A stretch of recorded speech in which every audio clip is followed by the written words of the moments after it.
In the Rock and Pop collection, curator Vicky has a new acquisition. A portrait of an artist celebrated in one of the V&A's most popular exhibitions. This is a big moment. I've even got my Ziggy earrings on, because there aren't many bits of imagery that you can tell immediately what it's from. Today, she's going to catalogue this recent donation to make it officially part of the collection. David Bowie, as you were not quite expecting from the cover of Aladdin Sane.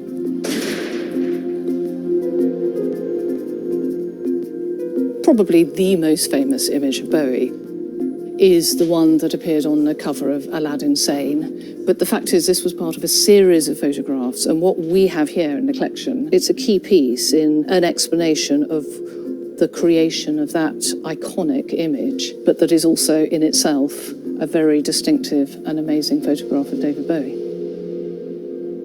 The print was gifted to us by Chris Duffy, whose father, Brian Duffy, was one of the most famous fashion photographers of the 1960s. Bowie's manager, Tony DeFries, asked Brian Duffy to create a really expensive cover because he wanted the record companies to be taking Bowie very seriously at this time. Well, he wanted to make the most expensive cover he could possibly get a record company to pay for, because he realised if it cost 50 quid, so what, one way or the other. If it costs £5,000, the record company were now having to pay attention. Not long before Brian himself died, Chris found this in the attic, and it's thanks to that that we have this image now. And there we are. There's a starman waiting in the sky. Bowie's persona before Aladdin Sane had been Ziggy Stardust. That had been a really pivotal character. And of course, the fans think that's the end of Bowie, because Bowie has been so conflated with the figure of Ziggy Stardust himself.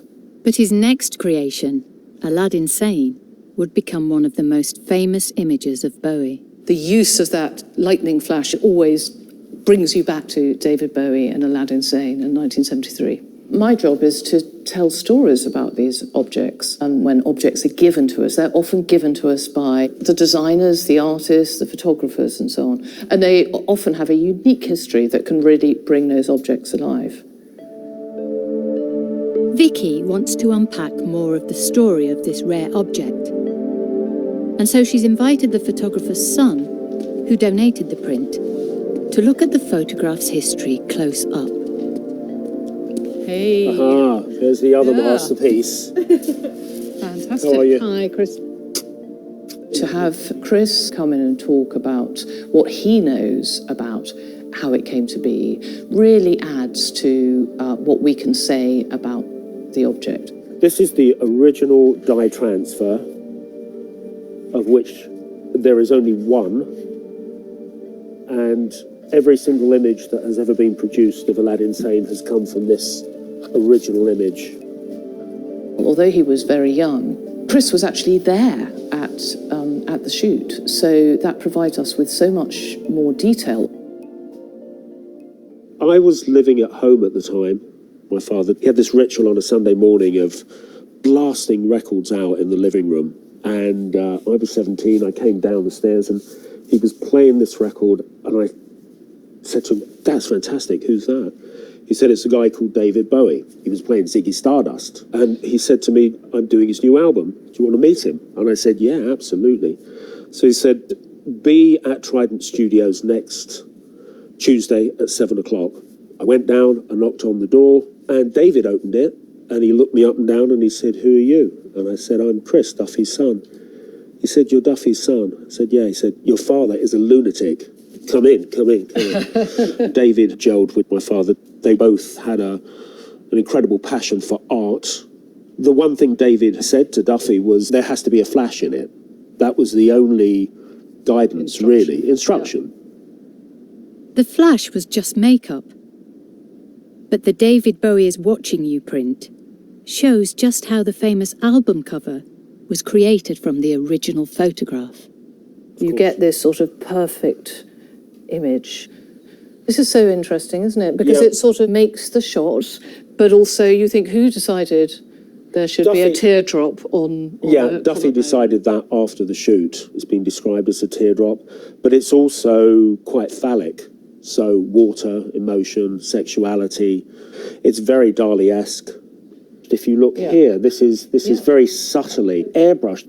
And just going to our V&A one, you've actually got sort of chest hair there. Yes, Which you yes. certainly don't have on the... Absolutely. And also the other issue here that you don't see on this, because it's been retouched, if you look closely, the eyelashes have been like someone's got Max Factor eyeliner and double layered it. Well, I assumed they had.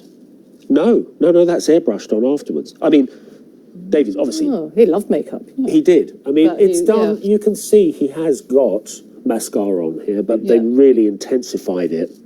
So going back to this original print and seeing how it started or what it became is part of the interest in the object itself.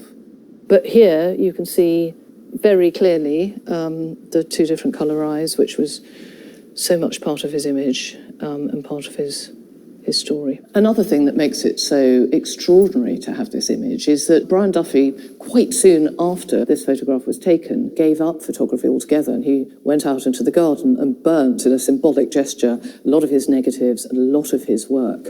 And that was only stopped by a complaint from the neighbours. So it could have been lost, but now it's in the V&A collection, and that is a really wonderful thing. Before the photo becomes part of the Rock and Pop collection, there is one final job to do. We've not allowed anyone else to use this picture, Yeah.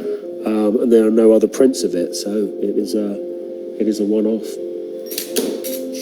A high-resolution image of the picture needs to be taken so it can be seen online.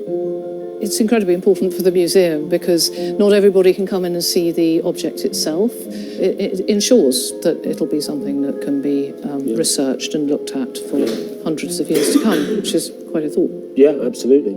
I would say the ultimate accolade for any artist is an acknowledgement by a museum of his work. And so this is a great honour to have Duffy's work in the V&A. And I think he'd be very proud of it. For Chris, it's a wonderful thing that it's here. It's so fantastic to have this from Brian Duffy's attic. The eyes are piercing, aren't they? It's like they're looking into you. And we, the V&A, are sometimes known as the nation's attic. And this image that captures that moment is now here for the nation to enjoy.